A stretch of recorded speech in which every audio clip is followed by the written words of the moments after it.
So the concept of a hive mind of like insects would be ants, bees, termites, all that fun. And this is only possible, first off, because of the simplicity of their goals and the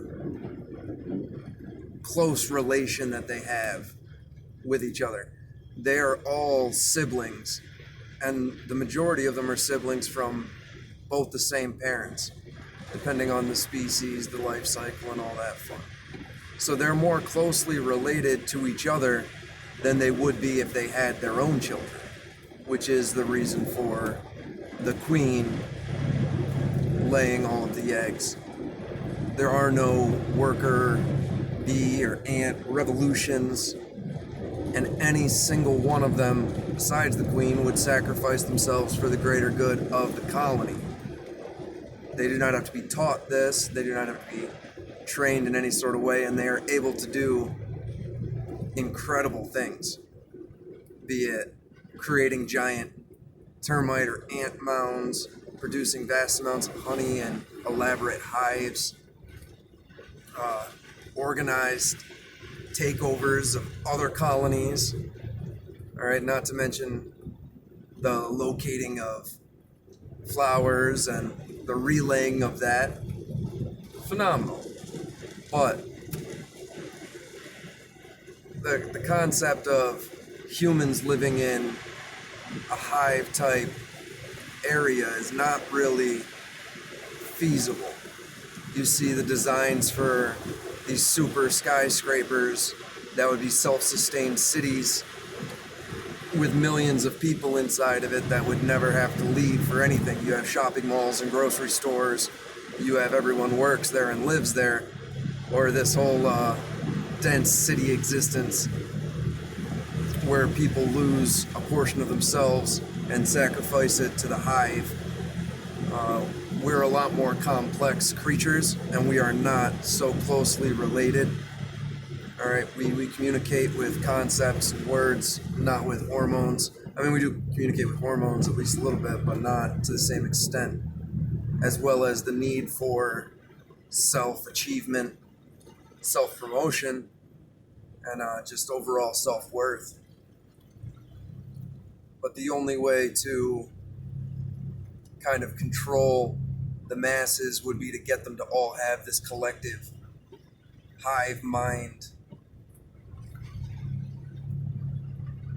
And that's kind of where everyone's being pushed into with this groupthink echo chamber of limited knowledge and just overall examination or questioning of what is. And it's disturbing how easily so many people get wrapped up in the group think. Now, we are very much social creatures, and if we did not live in these mass collections with all of this information all the time, constant communication from sources hundreds if not thousands of miles away from each other, which unites the world in an incredible way, but it also eliminates the individual. The German polymath Wolfgang von Goethe, he talked about the future and a point where communication would happen instantly, and he called it the velocipedic age, and he worried that it would cause a deadening of the human spirit. And now, he was a pagan his whole life, so he didn't mean that in a religious sense, as many people back in the day would.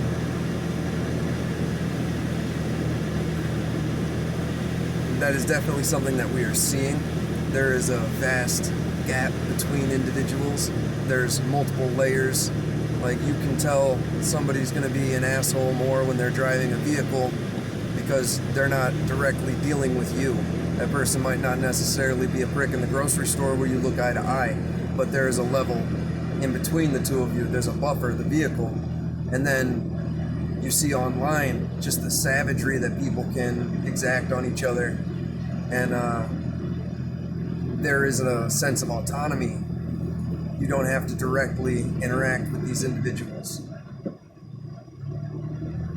And that's definitely not good for just overall empathy.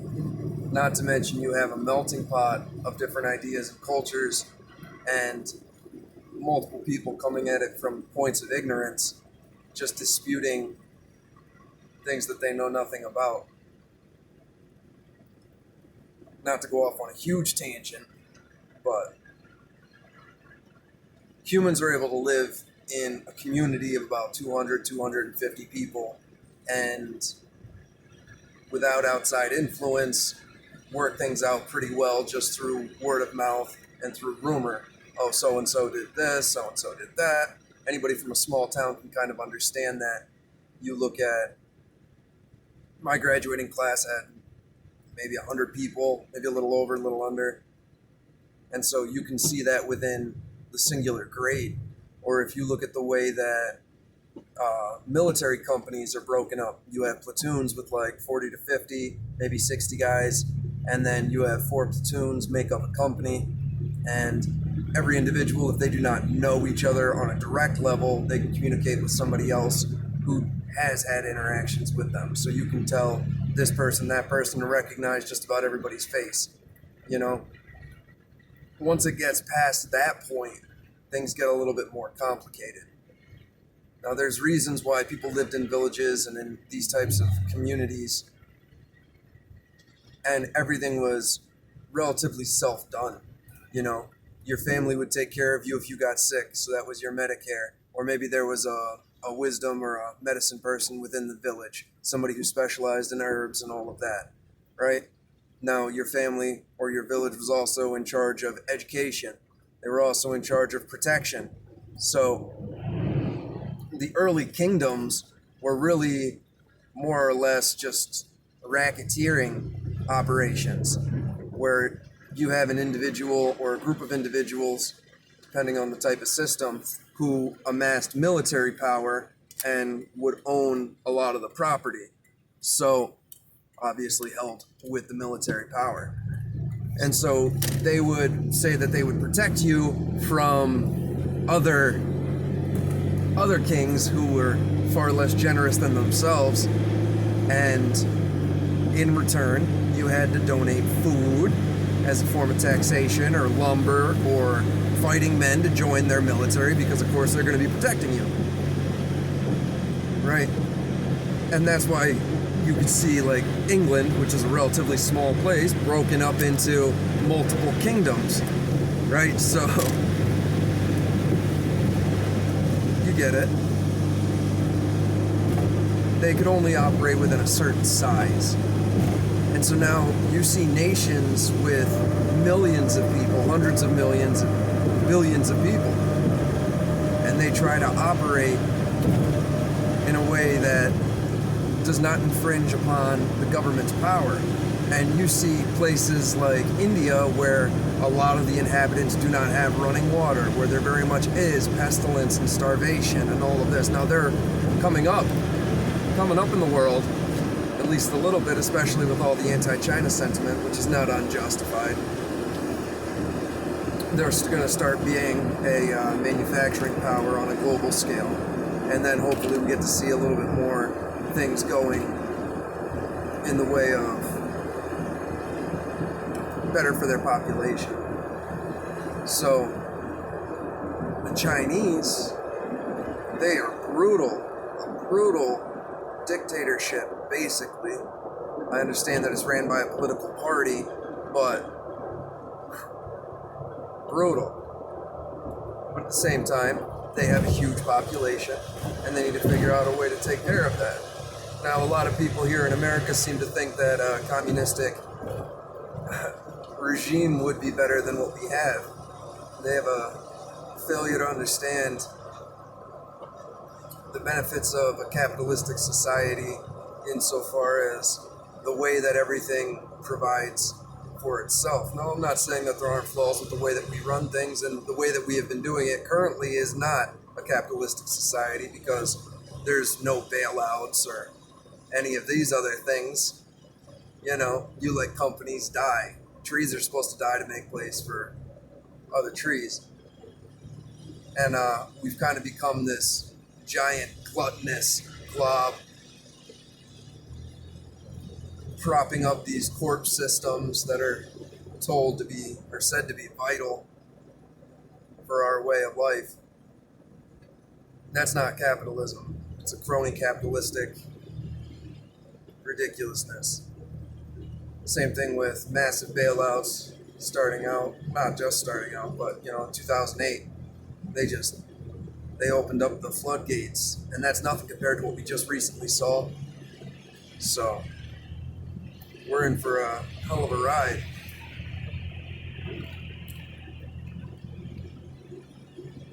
We as individuals have inherent value.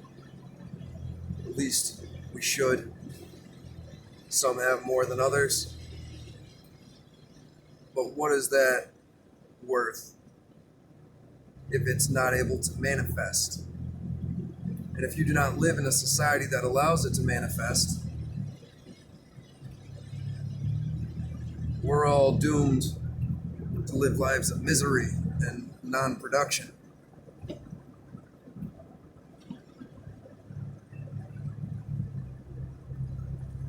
Top-down structure does not work beyond a certain point.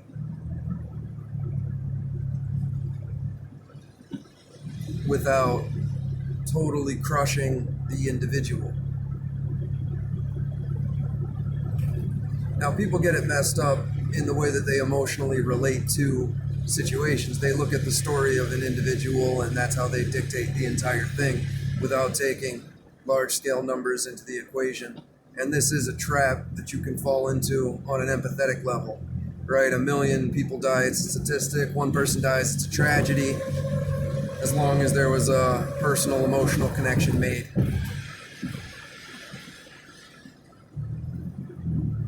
But the total disregard for individuals as a whole when it comes to the pursuit of happiness, freedom, or liberty that we all feel should be a high priority. And now a lot of people are trying to encroach upon these freedoms and liberties because we are ignorant children who need to be guided, told exactly what to do. And I can admit that there's a lot of people in this world that are like that, especially in this country, for sure. But I believe very strongly in teaching people how to think, not telling them what to think. This is vital. So,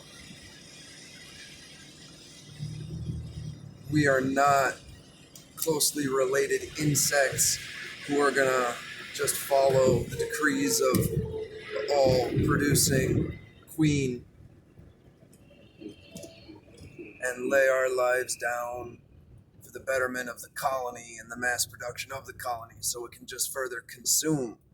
Because that is the end goal of an ant colony, is to gather as much resources as it can and just keep reproducing for the colony. It has no inherent purpose outside of that. No grand scale. Now, I'm not saying that they're not important for the breaking down of decomposing and just an agent of rot necessarily. They're the vacuum cleaners of the forests and wherever, right? So they do have a purpose on the grand scale of things. But as a method of guiding the dominant species on the planet, I don't necessarily feel like the focus on production and resource consumption is the ideal model for our species moving forward. I believe that it needs to be incentivized and set up for the ideal outcome for all the individuals involved. I'm driving in a snowstorm. I had to put it in four-wheel. It's taking forever to get home. Yeah, I don't think it's the ideal model. And so, if we were to say that we could set up a more communistic, like a commune, where people are living in less compact areas and they're providing for the whole with farmland, with livestock, with small levels of manufacturing, then yeah, we could set up small villages of a few hundred people that live in an area and they have specific goals, the way that Henry Ford used to set up his factories, where they would have these beautiful neighborhoods. I don't know if they were beautiful. You get it. Or you could set up beautiful neighborhoods next to new level farming, all organic, or hemp plastic manufactories, or the list goes on and on. But to set up a top-down regime that is going to dictate every aspect of existence is not the direction that we as a species should be going, because it does stunt creativity. It dwarfs human consciousness. You don't have to think for yourself when you just are a cog in the wheel. And the Chinese have just been stealing intellectual property from every other nation. They see their people as numbers, not as individuals.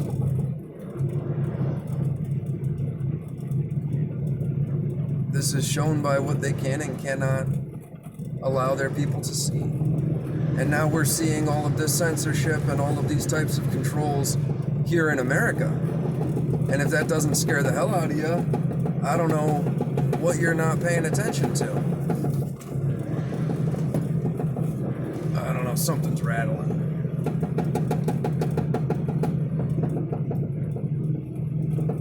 But alright, little tangent there, going off on some stuff. But interesting concept, I think, in the analyzing of insect colonies and how it would relate to us, and how basing an entire society off of it is not necessarily the ideal, but for some reason it's being plastered as such.